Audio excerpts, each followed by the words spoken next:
Last year we looked at discrete. Now we want to talk about continuous, so comparing discrete and continuous. Go back to this sort of distribution, which is of course discrete. X is the number of heads tossed, so we're tossing a coin, and there's the probabilities. This of course is the theoretical probability.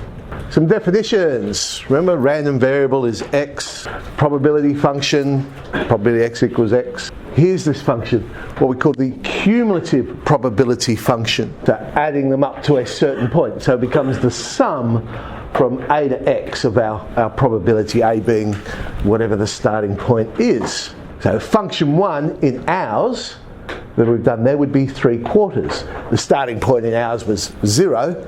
So going up from 0 to 1, half plus a quarter is 3/4. That would be the cumulative probability. Also known as the cumulative distribution function. That's another name for it.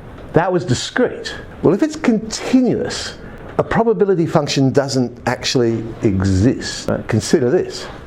So when you start talking about the height of a person, that's a continuous one because you can always break the measurements down to smaller and smaller units. So between any two values, an example I've got there is 170 centimetres and 175 centimetres, there's actually an infinite number of possible outcomes. Hence the probability that X is 172.4, for instance, is actually 0.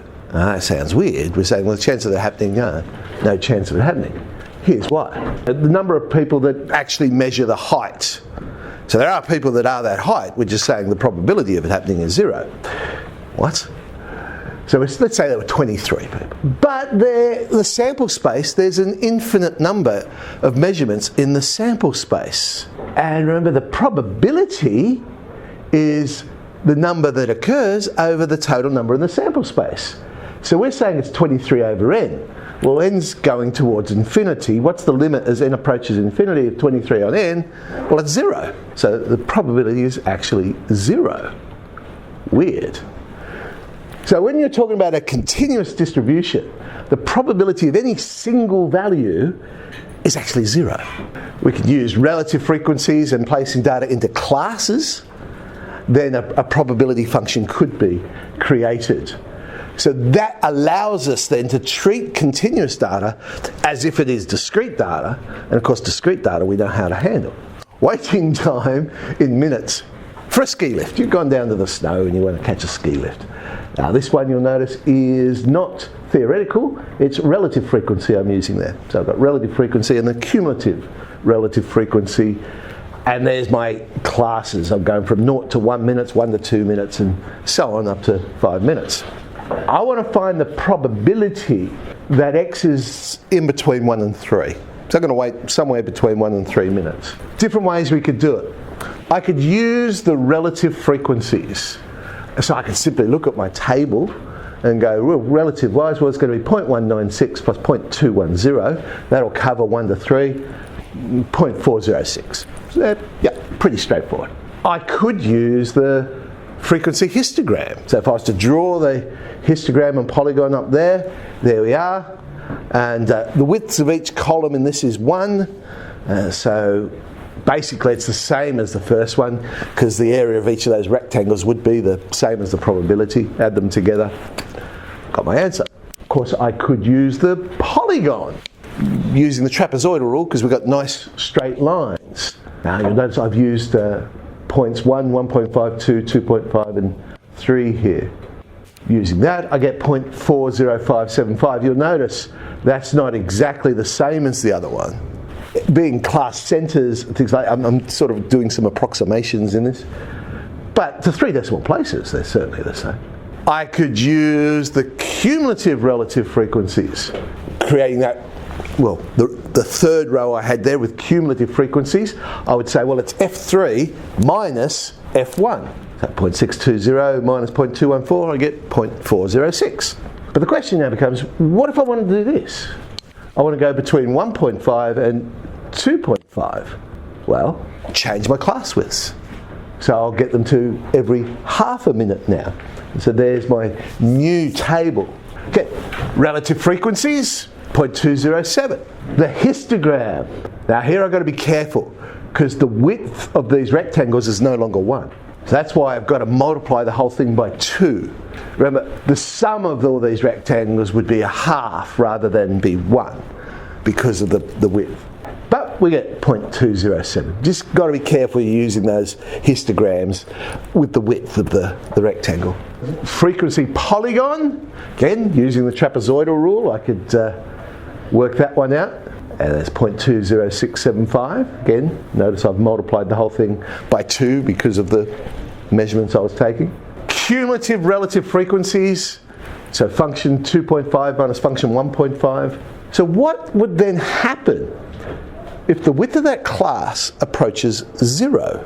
So I make them as small as I possibly could. Well, then the area under that polygon will become the same as the area under the histograms. And it's the histograms that gave me the exact amount. Use my cumulative function, that'll be function B minus function A.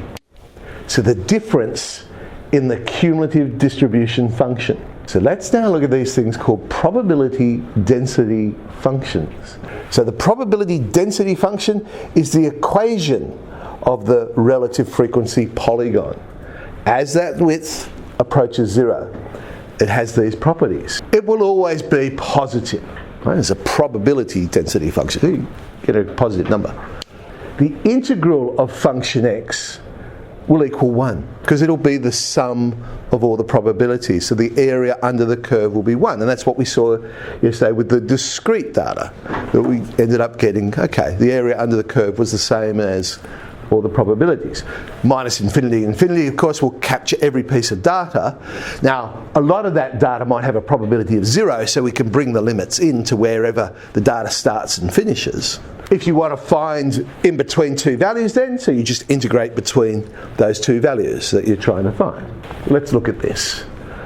A bid at an auction for real estate in millions of dollars. Modelled by this particular random variable, there's its probability density function. So function x is equal to that. Find the value of k. What would k be? Well, I know that the integral from minus infinity to infinity must be 1. But in our one, I don't have to worry about outside of 1 and 4 because I'm told it's 0 everywhere else.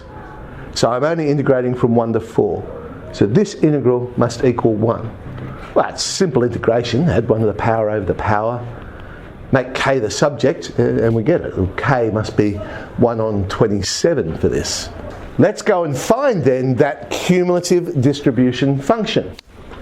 Remember, cumulative distribution function then will be, we now know it's 1 on 27. I'm going to integrate from 1, because that was our starting point, and we're going up to, well, x is what we would want to find in the cumulative distribution function. We'd be going from 1 to whatever. So again, integrate, add 1 to the power over the power, and we have now got a cumulative distribution function that we could use to solve our problems. There is how I could write it down.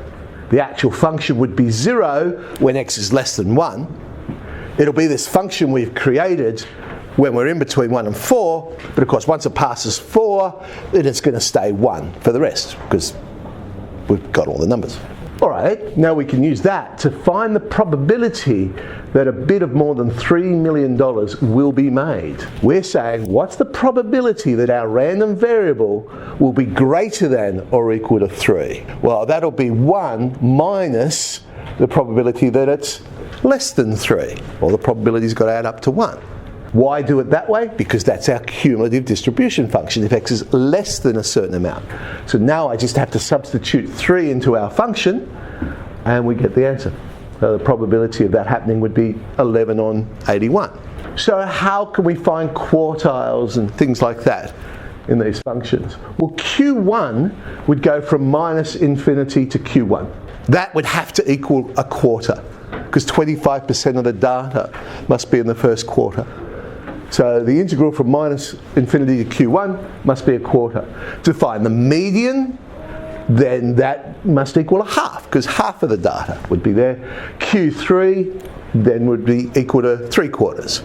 So that's how we could find each of these important points. Let's look at this function. So there's our PDF. Function x there is basically 1/9 x squared, but only between 0 and 3. Everywhere else, probably 0.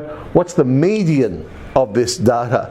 Well, the integral will go from 0, that's our starting point, up to the median, that's what I'm trying to find, and that should equal a half because I'm trying to find the median. A little bit of integration, substitute in, playing around with it, we get the median would be 3 on the cube root of 2, whatever that turns out to be. It's around about 2.38 to 2 decimal places. How would you find the mode? Okay. Well, the mode is the maximum, the biggest. So we're basically saying it's the maximum of our probability distribution function, whatever has the greatest probability. Well, if it's the maximum, we know that the first derivative must equal 0 and the second derivative must be negative because we want a maximum turning point. But be careful, because you're talking about a restricted domain, you never know, it might end up at the endpoints of the domain. So determine the mode of this particular density function. Fortunately, it's a quadratic. Oh, thank goodness for that. It's a quadratic, it's an upside down quadratic, so I know it's not going to be at the extremities, it'll be at the vertex. I don't actually have to use calculus for this one. I can use what we know about quadratics, symmetry of the quadratic. So x is 1, because that would be the axis of symmetry. So there's your mode. The mode is 1. There's a little introduction into our probability density functions.